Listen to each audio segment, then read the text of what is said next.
আমার প্রশ্ন, রমজান মাসে আমাদের এলাকায় প্রত্যেকটা মসজিদে পুরুষ ও মহিলাদেরকে জামাতে একসাথে তারাবি পড়ায়, রাস্তায় চলাফেরায় একসাথে, কেউ পর্দা করে আবার কেউ পর্দা করে না। এক্ষেত্রে মহিলাদের মসজিদে তারাবি পড়তে আসা কি জায়েজ হবে শেখ?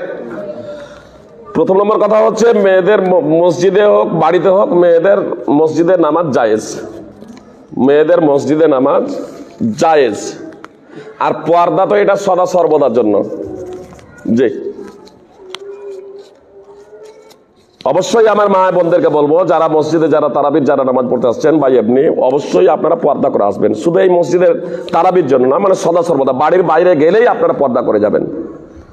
বাড়িতেও আপনারা পর্দার বিধিবিধান সম্পর্কে অবগত, সূরা নূর আপনারা অধ্যয়ন করবেন। পর্দার বিধিবিধান এটা হচ্ছে কম্পালসারি, অবশ্যই এটাকে মেনটেন করে চলার প্রচেষ্টা করবেন।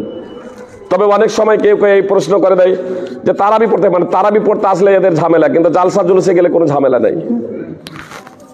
জালসায় পর্দা করে যায়, কেউ কিন্তু জিজ্ঞেস করে না যে জালসা শুনতে এসে এদের যাওয়া যাবে কিনা। পর্দা সর্বদাই।